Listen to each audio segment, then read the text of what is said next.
Hey there, welcome to the Siddique space.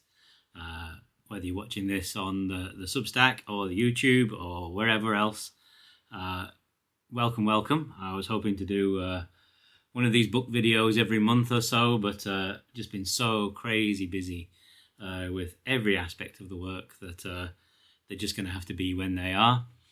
So I thought I would do my run through of you of what books have come in the post. So what I'm going to be sort of reading over the next little while. This is over quite a little while now. We're in the quiet period of the year, thankfully.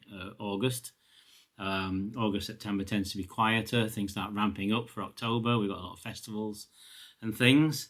And I'll talk to you about that after. Don't let me forget. And well, actually, September we've got a festival that I'm going to be at. So I'll tell you that now because since we're already talking about it. I hope you're doing really, really well. Thank you for being here. Thank you for being a reader of yours truly's books and things. That's fantastic. Always grateful for your readership. Or if you're joining us from the meditation side and the sacred side of the work, then always grateful for you too. The two things are the same in this little body, in this little life.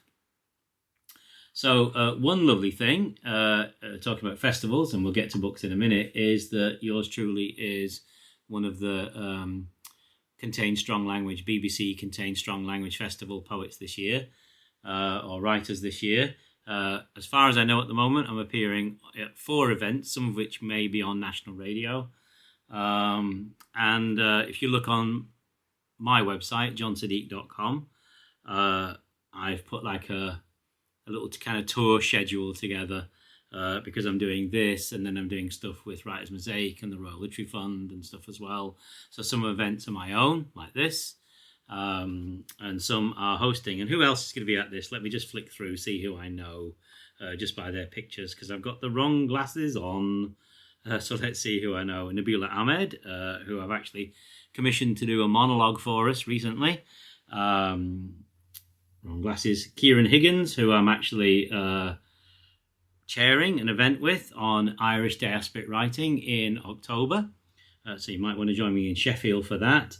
Andrew McMillan, Daljit Nagra, Kim Moore, who lives in the same town as me, Imtiaz Darker, Simon Armitage, the poet laureate, Andy Craven Griffiths, not seen him for a long time. Who else do I know here?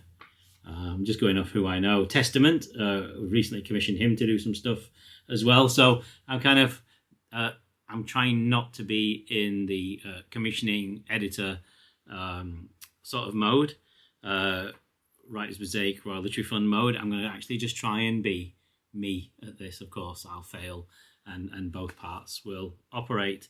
And there's other stuff as well. So do have a look on the website. Or on social media. I think I made a little tour poster just for fun and shared it on social media because you've got to enjoy the conceit. You can enjoy the deceit as well, of course, of being a writer and doing gigs and going on tour. There's a little conceit that you have to kind of construct to give yourself a sense of this is what's going on, a timeline. Let me show you the for work pile. Things that have come through the door for work. Are they all for work? No. There's a couple of these that are not for work. They've just come through the door anyway. I'll put those in a separate pile. So this is my work reading at the moment. The latest Paris Review. Is that the latest Paris Review? Yes, it is. It's the summer issue. And what am I reading in this?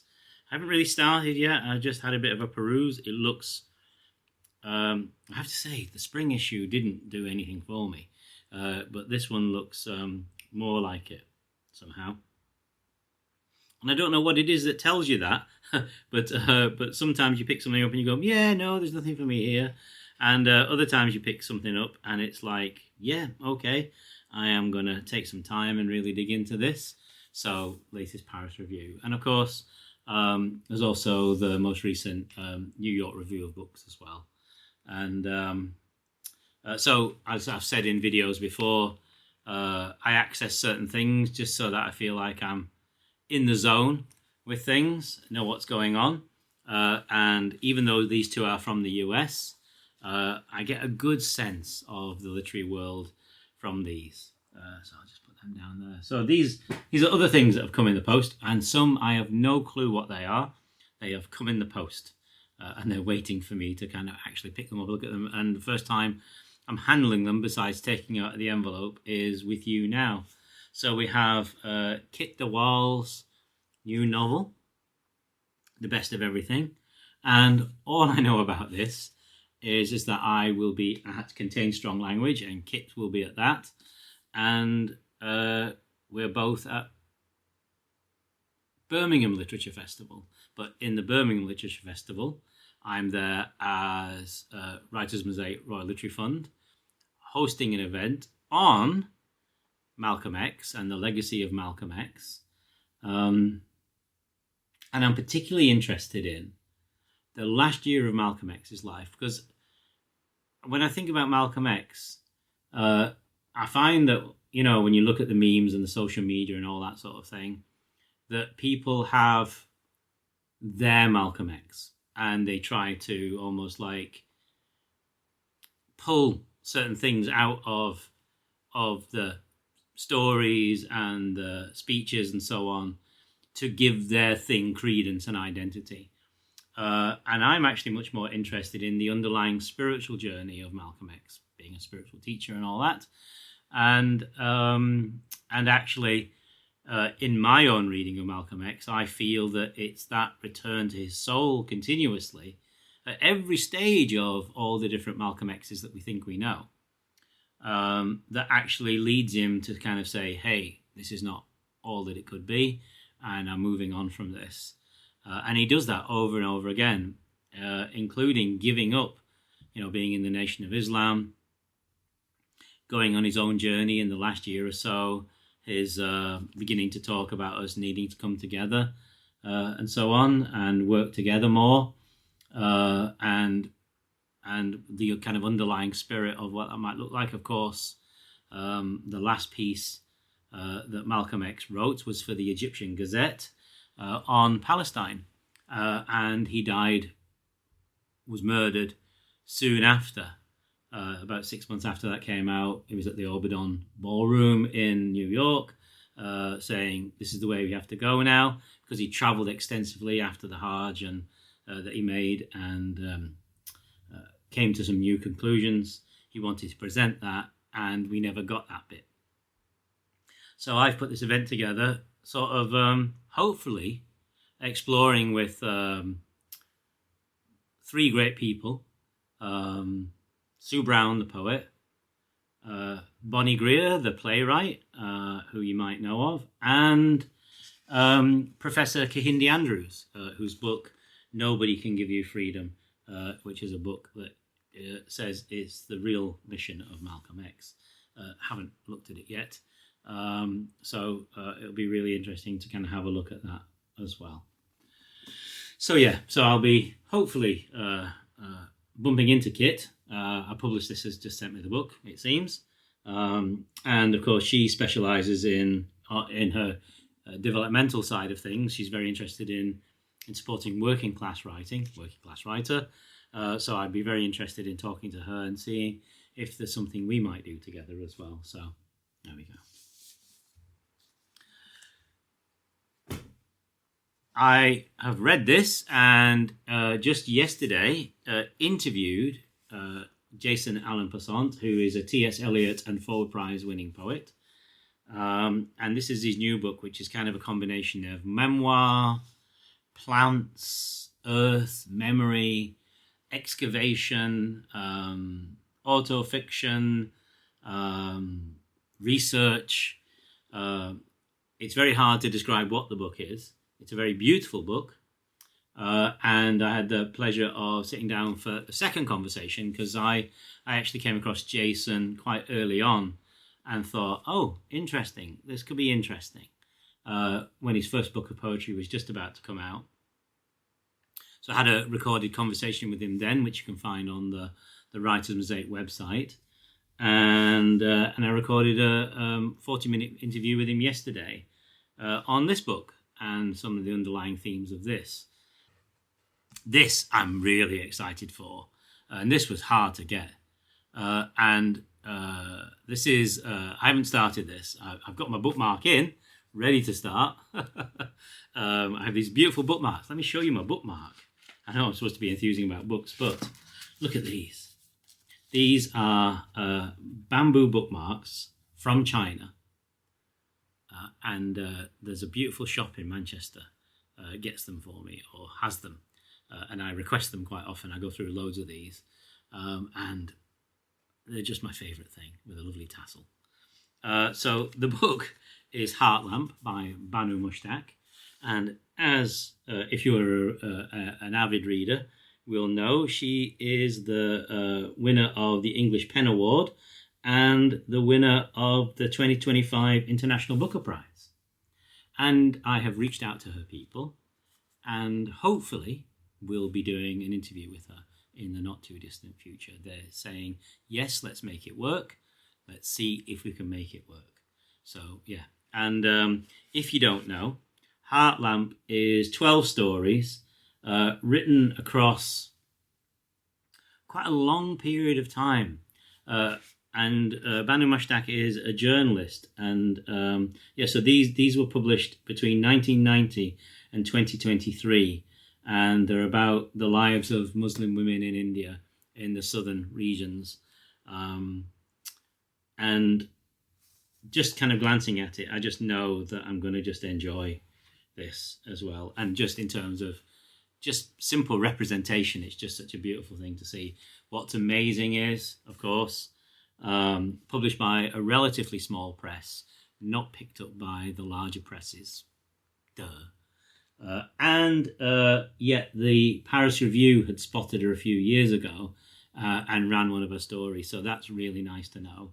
But in terms of the larger publishing houses, I feel like they're still so far behind with understanding that the global aspect of the world is about 90 to 93% of the world now, and just narrow casting stories from a limited range is not going to lead them forward. We need to actually be together in this and open and start moving together now, you know? So, cannot wait. And then 2 books have come from somebody I saw chairing an event. And I just thought, this is an interesting person. Had a chat with them, and their publicist has sent me 2 books. Okechukwu Nzelu is the author. The Private Joys of Nena Maloney and Here Again Now. And he emailed me the other day telling me he's working on his 3rd volume, which is really lovely. And I haven't touched these yet, but I have him on. I'm building a little list. This is a secret. And so I'm putting it on a video. I'm not going to tell you too much. Because I'm privy to meeting authors and being at events and stuff like that, I kind of occasionally just my brain or my heart, more than my heart actually, or my heart consciousness kind of goes, interesting person. Like what they're saying. Not that I need to agree with it, but that there's actually capacity here for insight, consciousness, art, literature, and so on. If you can hear a motorbike rumbling, that's my neighbour going out for a motorbike ride on this very beautiful sunny day. I knew that would happen at some point, but there we go. So he popped onto my heart list, basically, and I've got 4 people on there at the minute, and I'm slowly building this list to hopefully do something with this incredible group of people. And this is the first time I've done such a thing and been in a position to actually do something with that. Part of me thinks of running away and forming a publishing house at some point, or becoming an agent or something like that, just so I can support. But I wouldn't be any good at agenting people because I'd be like, I don't know. And then this came in the post, and I'm afraid I know nothing about it again. Jessa Aluwalia, who I believe is an actor. I don't watch TV. I know what's going on in the world, and I make sure I know what's going on in the world. I do watch some movies. Apparently, this actor was in Peaky Blinders, and a mutual friend, the novelist Simon Meyer, recommended him to send me his book. That's getting all messed up. It's called Both Not Half, and he is a mixed race author, actor, and it looks to be his kind of biography and some story of his kind of journey to realizing that he is fully himself rather than half of anything, which kind of mirrors the title of my book, Full Blood, in a way, because when I wrote Full Blood, it was about not being half Irish, half Indian, and born in England. It's being fully oneself. So yeah. And then also in the post, so I've got two more little piles now. One is things that have come in the post that are just like, interesting. These have come in the post. And the other is my own reading. Stuff that, and I've only got 3 books in my own reading pile. Only 2 books in the interesting things that have come in the post, but I haven't got to yet.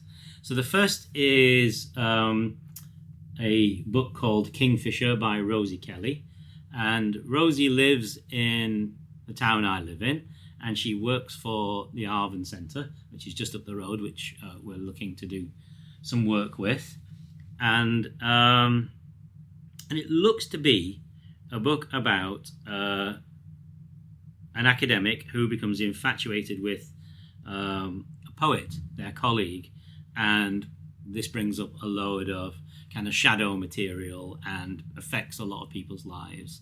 And I've read the first page of it, and it looks like a very visceral, not in bloody sense, but in terms of meeting of that kind of darker underlying stuff sort of book. And Rosie herself is a beautiful, open-spirited, interesting character. So just on kind of knowing her very slightly from round town, I'm interested. It's just the piles, they get to me, and then this absolute mystery of a book, but I figured out where it came from now, came through the door, which is The Die Dash, which is by somebody called Aaron Milovec. And I can't say I know what it is. It's a theological book looking at, let's have a look. No, it doesn't say very clearly on the back what it's about, quite honestly. But it's something to do with something like the actual sayings of Jesus or something like that, I believe. I just have not had a chance to pick it up. But apparently it kind of, it's texts from the old texts that lead you into a sense of Jesus perhaps as a wisdom teacher, I feel. I feel it could be that. But I don't know, because piles.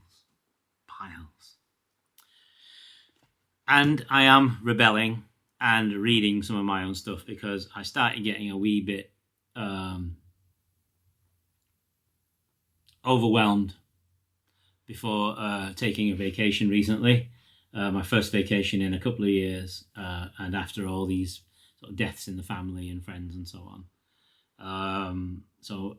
I recently had my first vacation, which was such a relief, but the first 3 days was dealing with the shadows, of course, because I'd not had a break for so long and had to hold everything together for so long. And I didn't want to read much, but I found myself wanting to read some. So what I have been reading is John Didion's The White Album. I've not got very far with it. I ended up kind of falling asleep in a tent for quite a long period of time, but I'm loving it, basically. And that has set a series of thoughts going for me. And I have fallen in love. And I have confessed to my wife I have fallen in love with this next writer, who I've just started reading. Not read it before, but known her name a lot of my professional life. And yesterday I read the first pieces from here, Jamaica Kincaid's At the Bottom of the River. And oh my God, Girl by Jamaica Kincaid. Oh my God. And at the same time, her book about her garden, because she started gardening as a exploration of self. And I've started reading this simultaneously. So I've got John Didion's The White Album and 2 Jamaica Kincaid books going at the same time. And happy.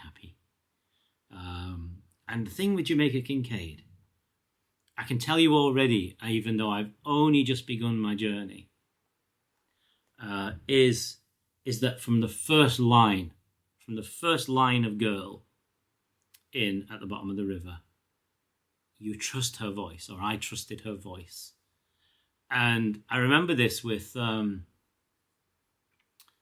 I first read the opening lines of The Invention of Solitude by Paul Auster, which was Paul Auster's first proper book, way back, 1990, 91, was it? Something like that. Before even the New York trilogy, I think this was. And I'm like, I trust this guy to tell me stories. And it's been a long time since I've had that feeling. I trust Jamaica Kincaid to tell me stories. I trust that wherever she wants to take me, I will want to go. And you don't get that often.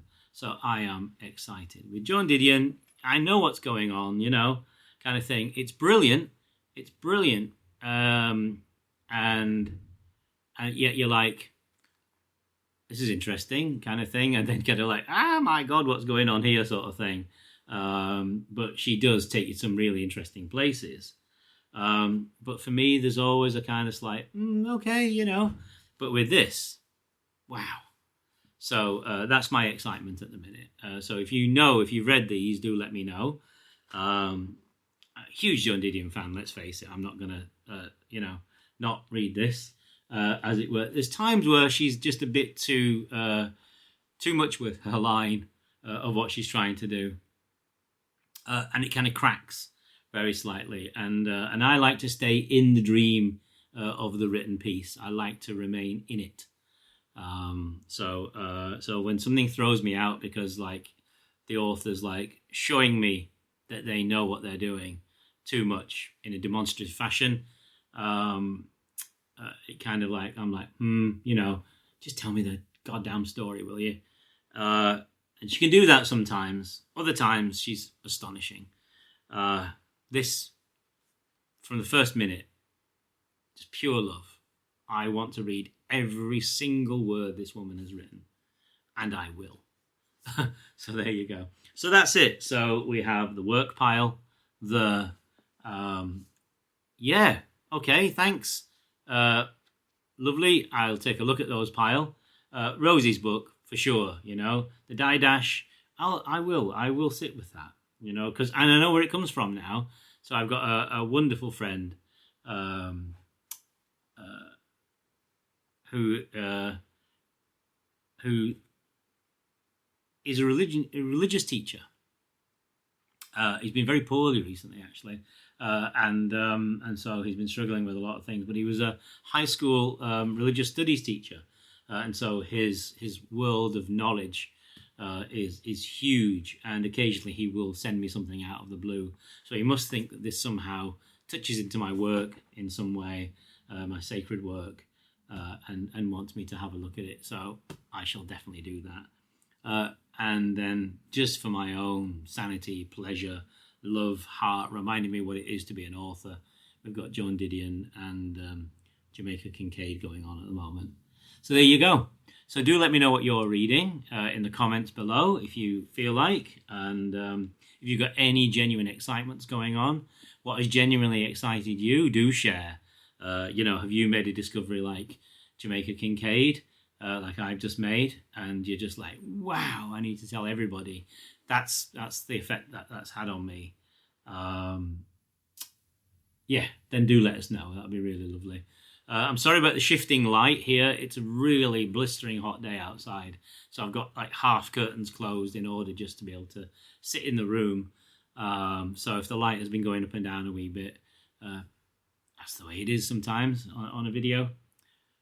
Lots of love to you. Take care of yourselves, and I'll be back in a wee while with another pile of books, no doubt. And maybe see you on the road if you feel like checking out johnsiddique.com. Have a look at the tour that's coming up and the events that we're doing and that I'm doing. And I'm going to be running some retreats next year as well.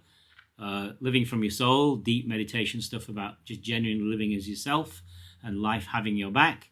And then maybe some writing and meditation retreats, some photography and meditation day retreats. So look out for those too. I'd love to have you along. Take care of yourselves.